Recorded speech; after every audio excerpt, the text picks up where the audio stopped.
A graça e a paz do nosso Senhor Jesus seja com cada um de nós, amém? É bom estarmos juntos novamente, podendo adorar e celebrar ao Senhor, mas também tendo esse tempo para poder meditar na palavra de Deus e certamente sermos edificados, sermos alimentados por essa palavra, não é?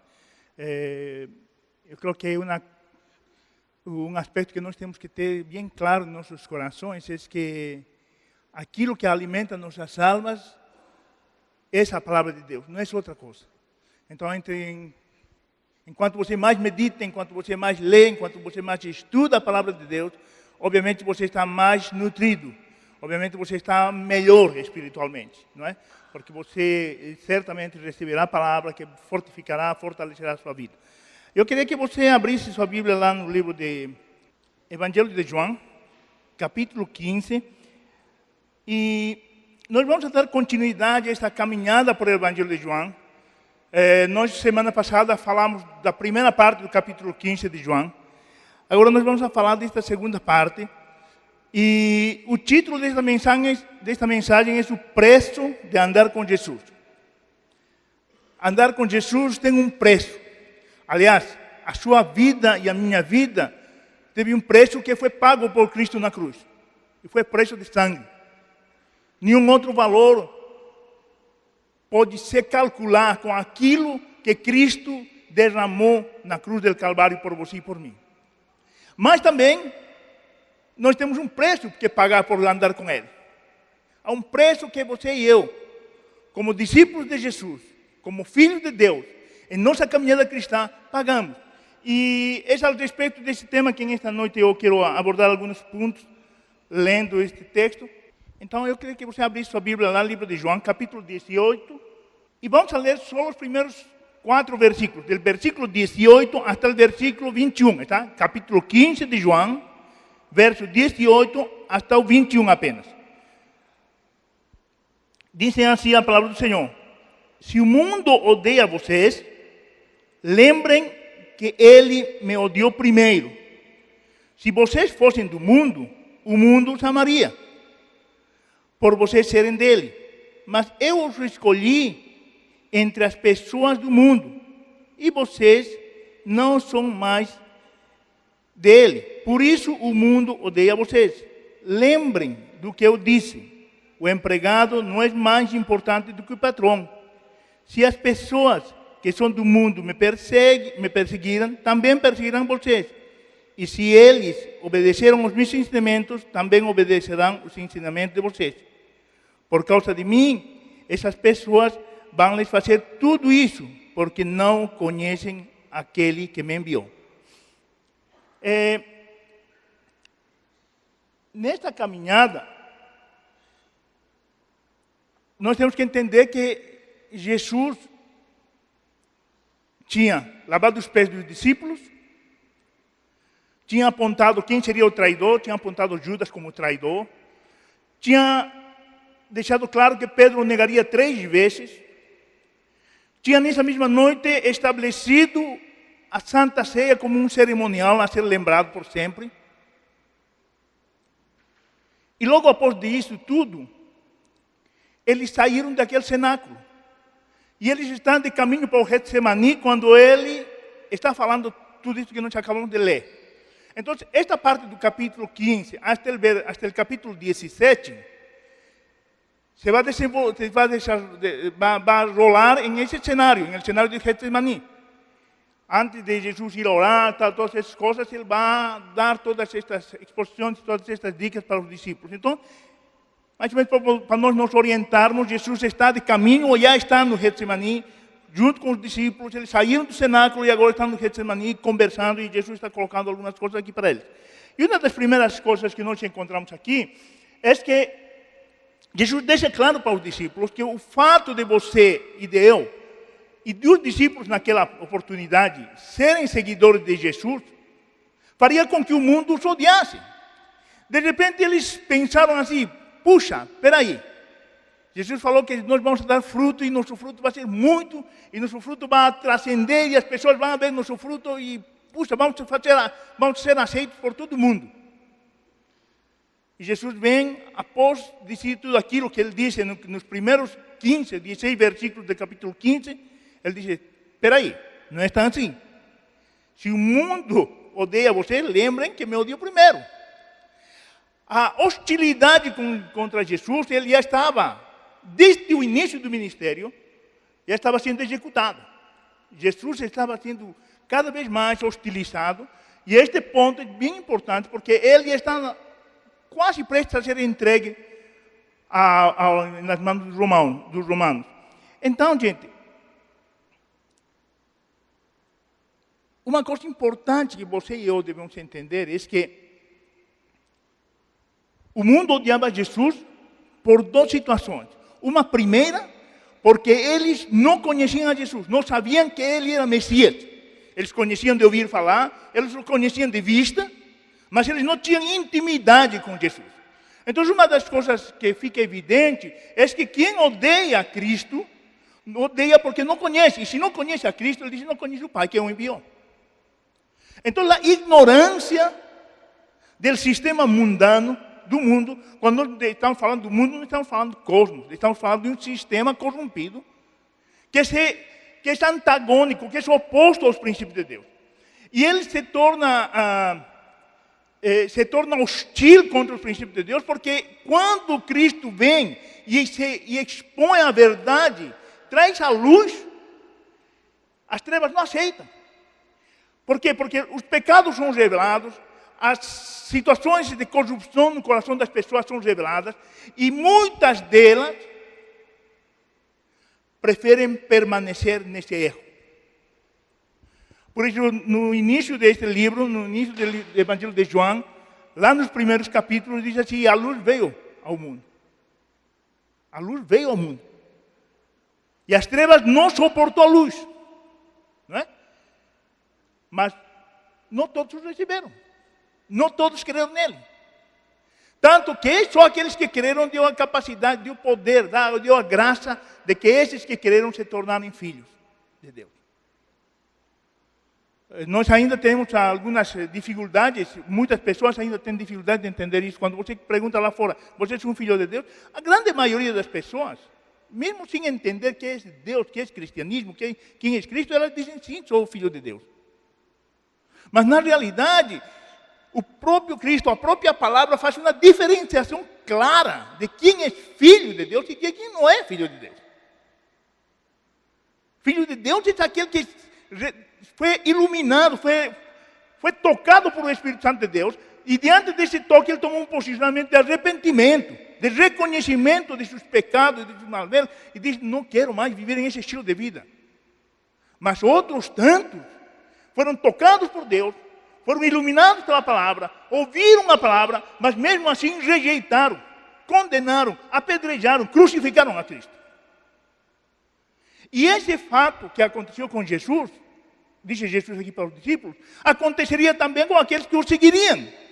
Aconteceria com os discípulos. Ele disse, vocês também vão ser odiados, como eu estou sendo odiado. Então os discípulos, de repente, eles estavam pensando, puxa, nós vamos ser frutíferos, vamos ser uma bênção para as nações, vamos ser uma bênção para o nosso povo. Mas ele disse, meu filho, espera aí. Da mesma forma que eu fui odiado, vocês também serão odiados. Alguém escreveu este texto, não sei se dá para vocês lerem aí, mas diz assim, o mundo não tolerou Jesus e o levou à cruz. Exatamente assim conosco. Pois os filhos de Deus têm sido motivo de gozação, escárnio, zombaria e perseguições. Isso não vai mudar o cristão incomoda o mundo, por isso ele é odiado. Então, assim, essa é uma realidade. É um fato. É um fato. E isso nós temos que entender como uma verdade para nossas vidas. Quem não incomoda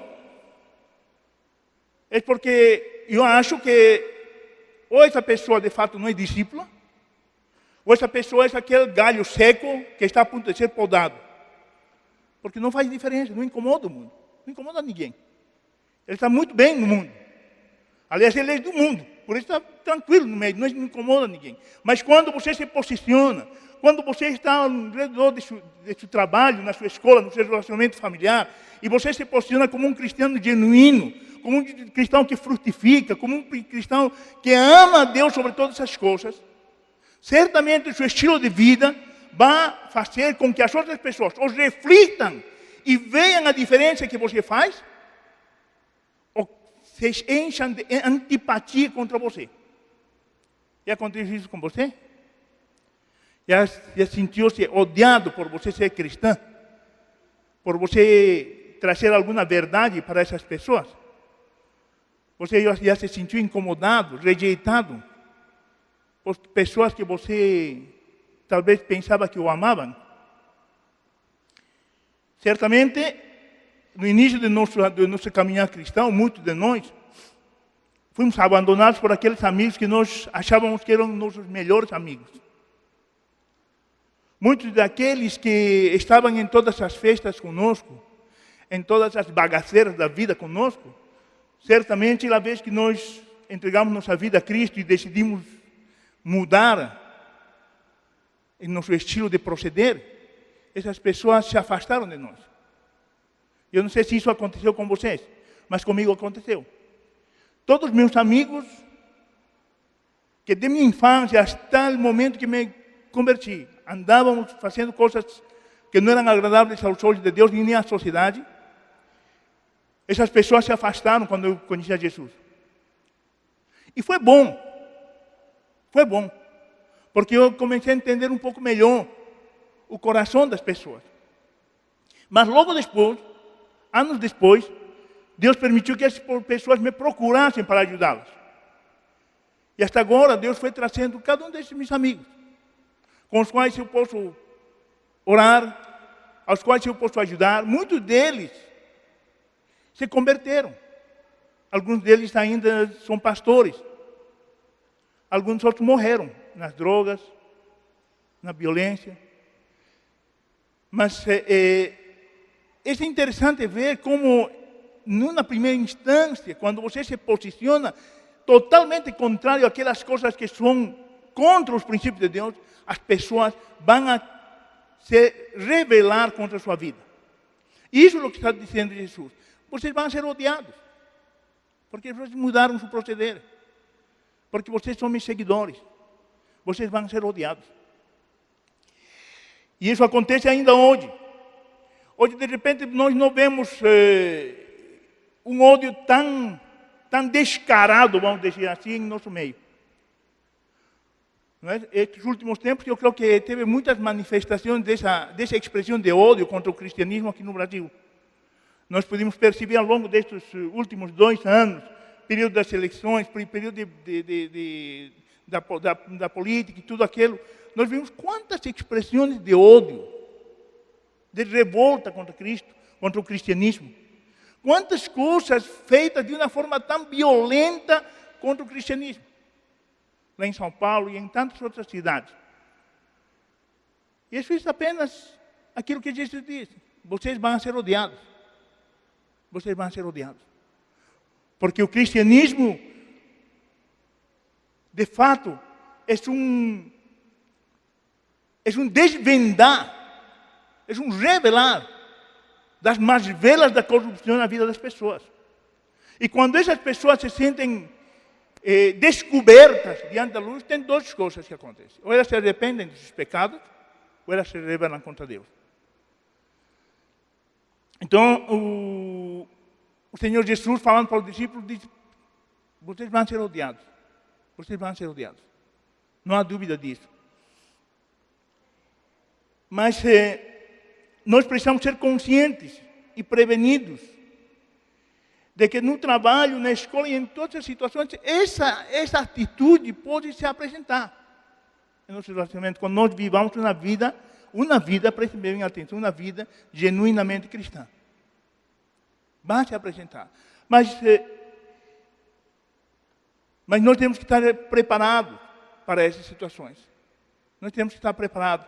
E a forma de reagir diante desse posicionamento de ódio não é com ódio. Paulo diz uma coisa bem interessante aqui, gente. Paulo diz em Romanos capítulo 12, verso 17, diz assim: não paguem a ninguém o mal com o mal. Procurem agir de tal maneira que vocês recebam a proteção dos outros. No que depender de vocês, façam tudo o possível para viver em paz com todas as pessoas. Não deixem que o mal vença vocês, mas vençam o mal com o bem.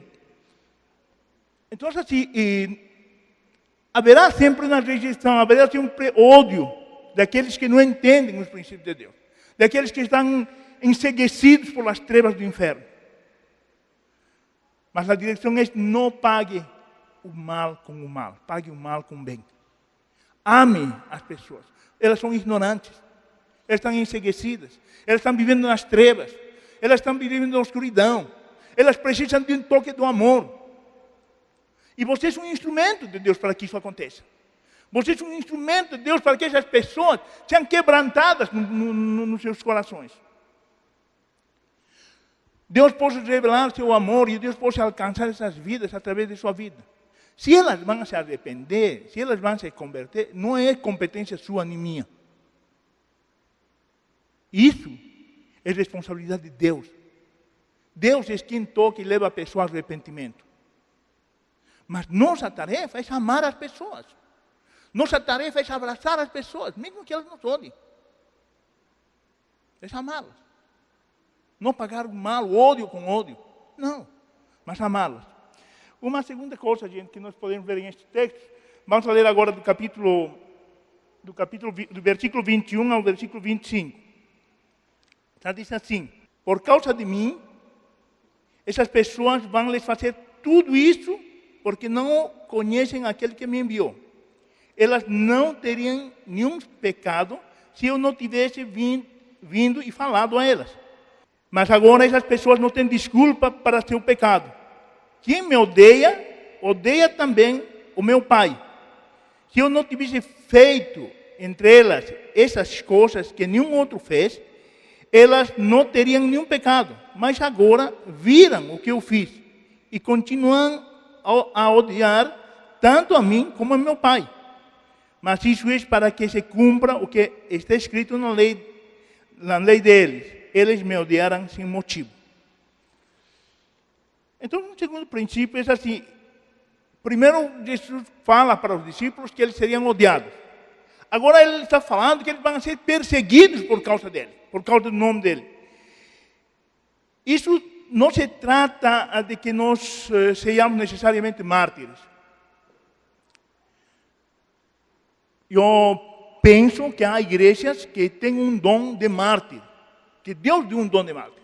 Por exemplo, as igrejas da Ásia, da China, as igrejas do Oriente Médio, elas são igrejas mártires, que são perseguidos literalmente, são mortos, decapitados, queimados, pisoteados, encarcelados, mortos de diferentes formas e maneiras.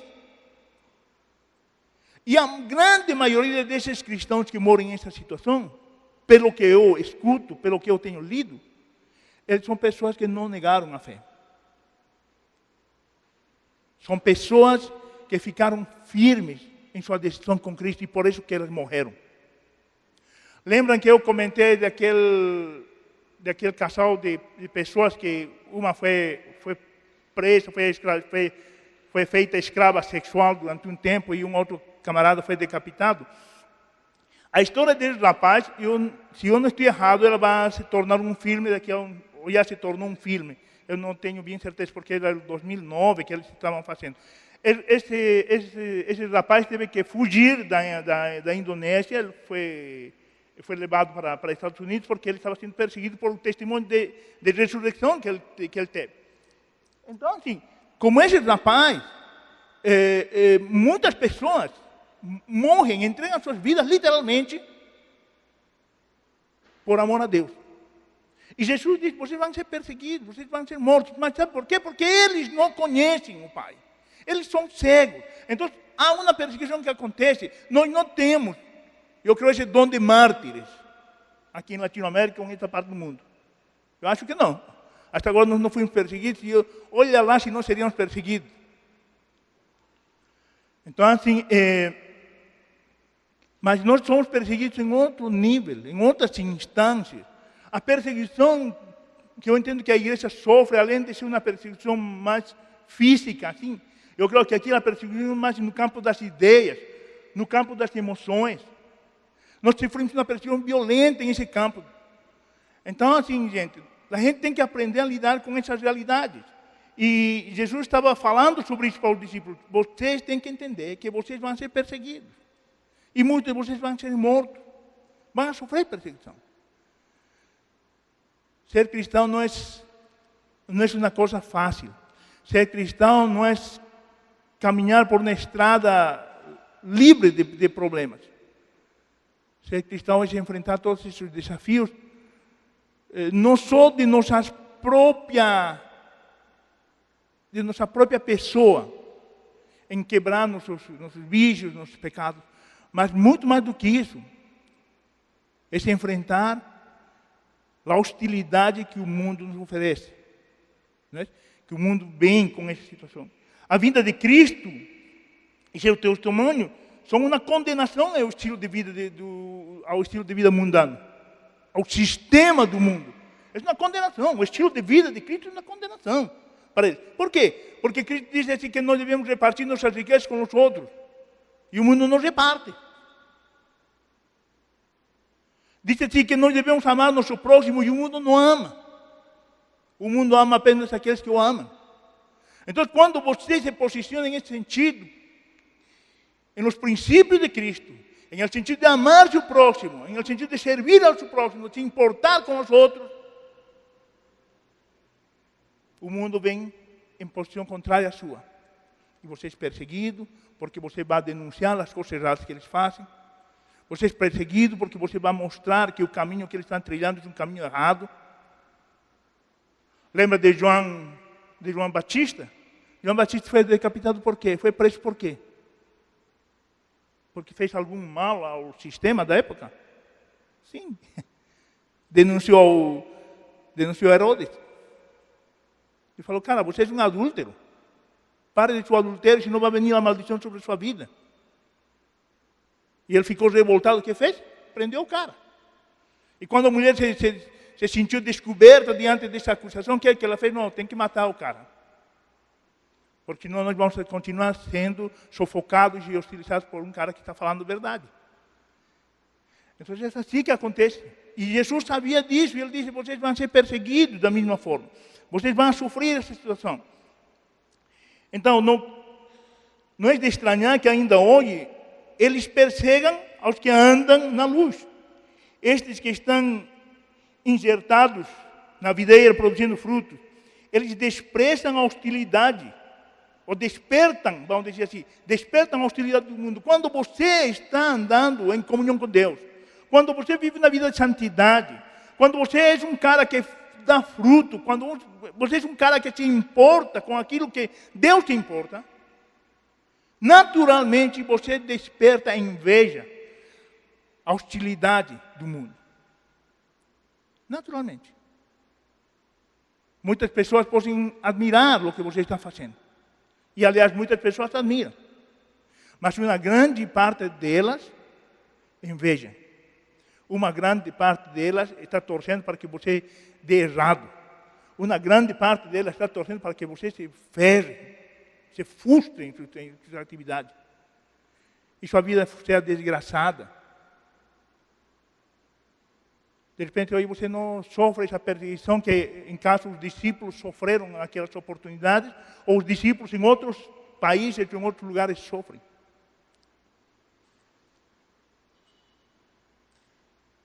Eu me lembro muito bem, alguns anos atrás, estávamos com uma equipe de missionários lá na Bolívia trabalhando. Éramos em 60 pessoas e dividimos o grupo em 6 grupos de 10. E eu estava com um grupo em uma praça, pregando o evangelho com esses 10 irmãos, meninas e meninos. E eu estava liderando o grupo deles. E nós acabamos de pregar na praça e tinha muitos rapazes viciados em drogas, nessa praça. Muita gente, mas entre toda essa gente, a maior parte era gente que tinha problemas com drogas e com álcool. E quando acabamos de pregar, nós pegamos nossas coisas, violãozinho, todas essas coisas, e começamos a caminhar de volta para a igreja onde nós estávamos hospedados. E veio atrás de nós um rapaz que estava totalmente bêbado. E ele começou a gritar e xingar a gente, e acusar a gente. E ele ia na frente e ficava diante de mim e xingava e me desafiava a brigar. E, cara, eu comecei a orar e disse, Senhor, me segura aqui, porque, cara, vou fazer coisas que não tenho que fazer. Eu não vou dar um mau testemunho, não quero dar um mau testemunho. E comecei a orar. E o pessoal do grupo também começou a se incomodar. E aquele negócio, não, gente, vamos orar, não reage, deixa o cara. E eu ia afastando o rapaz, assim, driblando ele. E o cara falando um monte de besteira, e gritando, e xingando a gente. De repente, passou um ônibus, e lá os ônibus na Bolívia são lotados, assim, vão de um canto para outro lotados, são ônibus pequenos, e vão pendurados nas portas, né? As pessoas vão penduradas nas portas. Aí, de repente, passa um ônibus lotado, um cara saltou do ônibus, que o ônibus estava caminhando, deixou do ônibus, se colocou em frente da gente e, de repente, encheu de pousada ao bêbado. Nós não entendemos nada. O cara desceu do ônibus só para bater no bêbado. E foi embora. Então, assim, gente, muitas vezes nós somos perseguidos, mas quando nossa confiança está em Deus, Deus traz o livramento certo, na hora certa, da forma que Ele quer. Não da forma que nós queremos. A gente teve que pegar o bêbado, levantar o bêbado, ir comprar água para o bêbado, fazer curetagem no bêbado. E depois o bêbado ficou com a gente, creio que 3 ou 4 dias mais ainda na praça, e se encheu o saco mais aí com a gente, né? Se ele se converteu, eu não sei, mas Deus fez algo que só Ele podia fazer. Que nós víamos feito de outra forma, víamos envergonhado o nome de Jesus.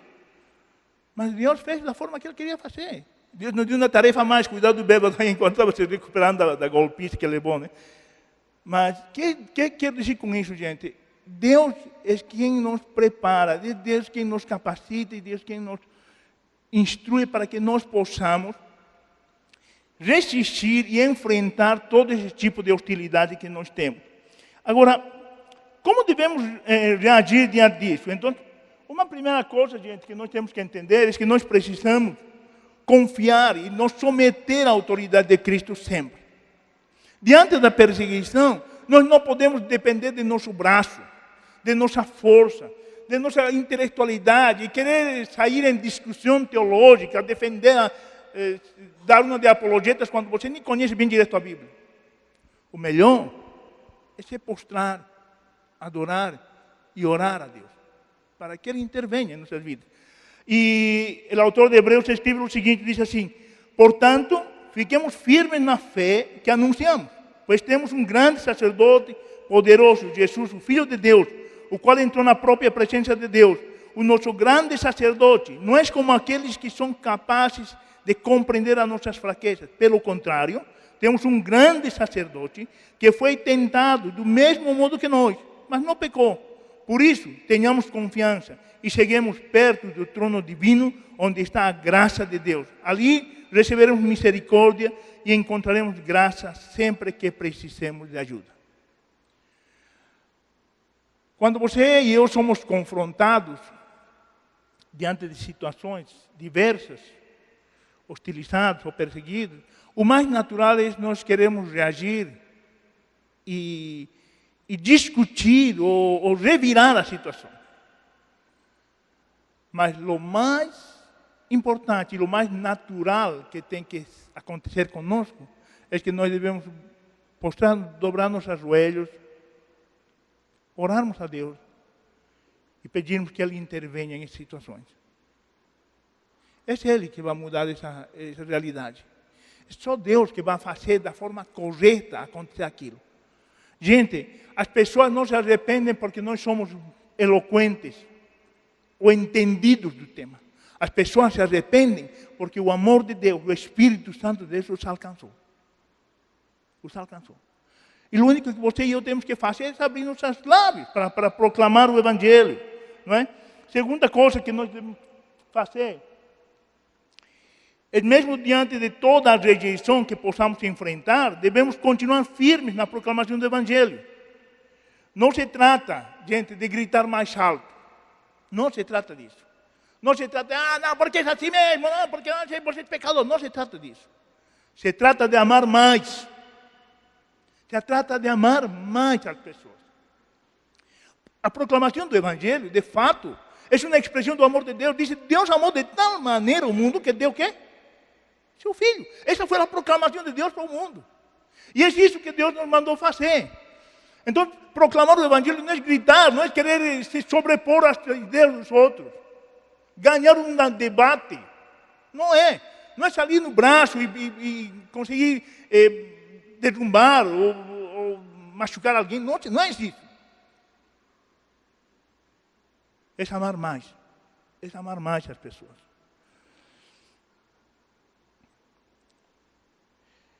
E isso deve nos encorajar para continuar proclamando o Evangelho todos os dias de nossa vida. Assim como o apóstolo Paulo dizia no livro de Romanos, no capítulo 1, no verso 16 e verso 17, diz assim, eu não me envergonho do Evangelho, pois ele é poder de Deus para salvar todos os que creem, primeiro os judeus e também os não-judeus. Pois o Evangelho mostra como é que Deus nos aceita. É por meio da fé, do começo ao fim, como dizem as Escrituras Sagradas. Viverá aquele que por meio da fé é aceito por Deus. Então, assim, o Evangelho é poder de transformação em si próprio. E você e eu precisamos anunciá-lo. Precisamos proclamá-lo. Mesmo que haja perseguição, mesmo que haja hostilidade. Mas como eu disse, não se trata de gritar mais. Se trata de amar mais. Se trata de dar mais de nós para os outros. Um terceiro ponto aqui, irmãos, e nós vamos a concluir por aqui. É que Jesus não só falou para eles das dificuldades que eles iam enfrentar, mas ele disse que também eles recebiam um poder para enfrentar essas dificuldades, para enfrentar essas hostilidades. Então vamos ler do versículo 26 ao versículo 27, diz assim: quando chegar o Auxiliador, o Espírito da verdade, que vem do Pai, ele falará a respeito de mim. E sou eu quem enviará esse Auxiliador a vocês da parte do Pai. E vocês também falarão a meu respeito, porque estão comigo desde o começo. Apesar da hostilidade,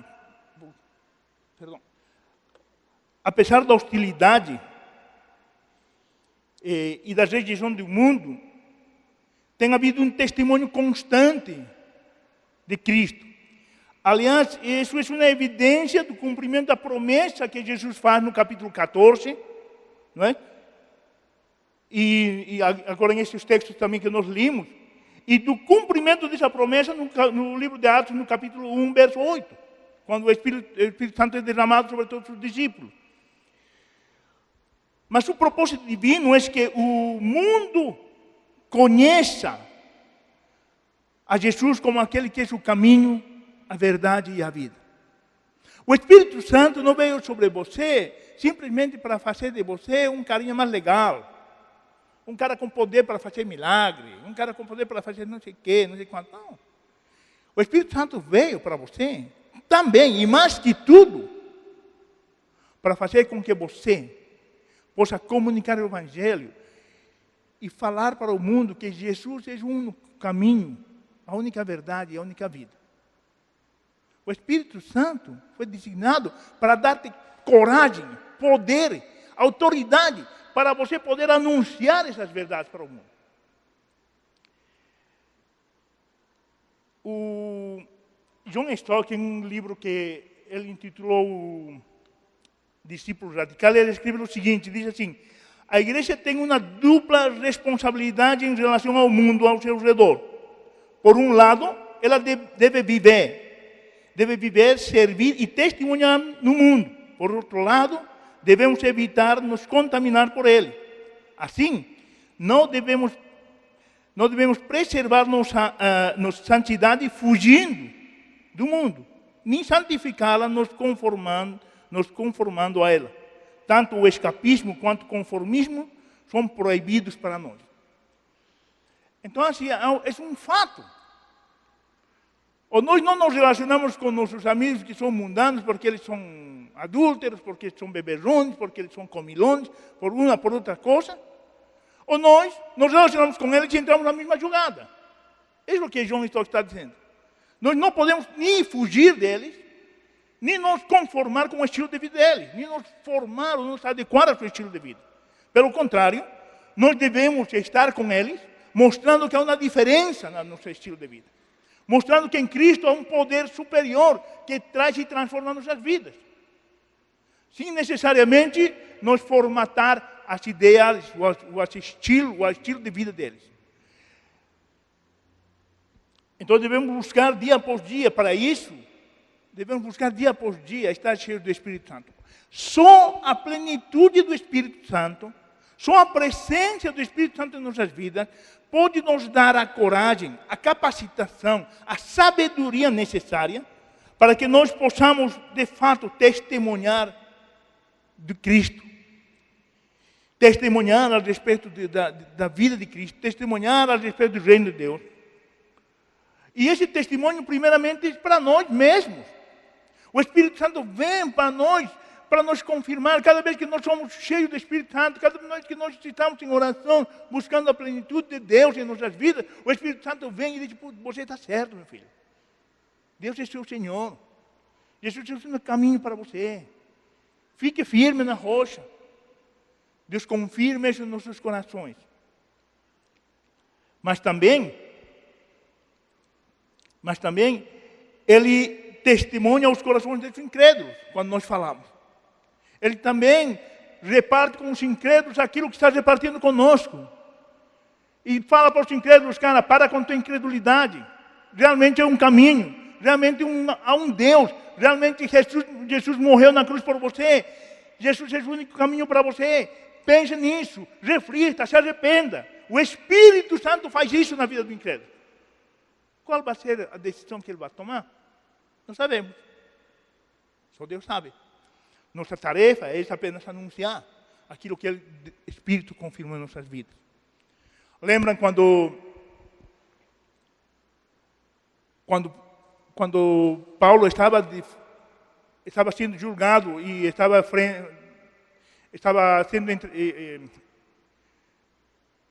falando com Festo, e ele começa a explicar a vida cristã, e aí começa a falar de Jesus para Festo, e Festo disse, Paulo, você está virando louco e você está quase me convencendo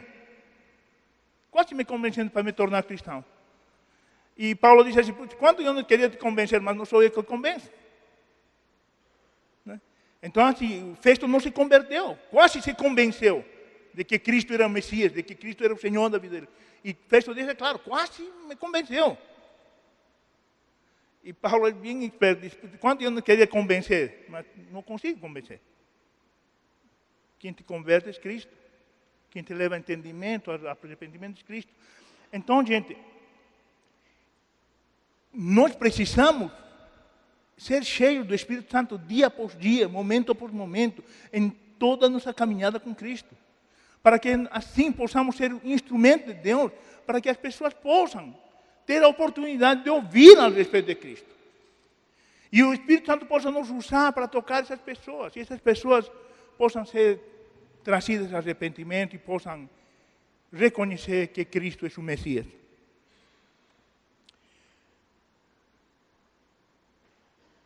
Há um texto que nós já mencionamos, mas é bom voltar a lembrar. Jesus disse, quando o Auxiliador vir, Ele convencerá as pessoas do mundo de que elas têm uma ideia errada a respeito do pecado e do que é direito, justo também, e também do julgamento de Deus. Assim o Espírito do Senhor continua testificando na consciência de todos, dos incrédulos e dos incrédulos. De forma que nós não devemos desanimar diante de todo tipo de resistência exercida pelo mundo. Não desanime. Quando você e eu somos rejeitados por falar de Jesus, quando eles zombam na sua cara, quando eles não aceitam, não desanime, meu irmão. Você é apenas um instrumento que tem que continuar a comunicar a mensagem. A responsabilidade de conversão, de fazer, de transformar a vida é de Deus. E se Deus, em seus planos, tem de resgatar essa vida, amém. Nossa tarefa é chorar para que as pessoas com as quais nós nos comunicamos, as pessoas que estão ao nosso redor, que não são cristãs e escutam ou têm a oportunidade de escutar uma palavra através dos nossos lábios, possam se arrepender. Essa deve ser nossa oração. Né? Esse deve ser o desejo de Deus, é que todo mundo se converta. E eu acho que o desejo seu também, quando você fala para as pessoas, é que as pessoas te ouçam e tomem uma posição de seguir a Jesus. Mas muitas vezes elas não tomam, elas tomam uma posição hostil, de rejeição, de rejeito, não querem mais te ouvir, eu sou crente, não sei o quê, não se desanime, não se desmotive. Ame ainda mais essas pessoas. Ame ainda mais essas pessoas. Jesus disse uma palavra que muitos de nós usamos, mas há uma palavra no livro de Lucas que muitos de nós usamos quando estamos com alguma dificuldade, não sei o quê, quando nós não podemos resolver mais nenhum problema. Jesus diz em Lucas capítulo 18, verso 27, o seguinte: o que é impossível para os seres humanos é possível para Deus. Mas quando você lê esse contexto em qual Jesus disse isso, não tem nada a ver com milagre, assim, milagre de cura, milagre de coisa assim. Tinha a ver com a realidade que, em esse momento, estava passando aquele homem rico. Quando veio para Jesus, disse: sabe o que eu tenho que fazer para herdar a vida eterna? E Jesus explica o que tinha que fazer. Ele disse: não, tudo isso eu já fiz.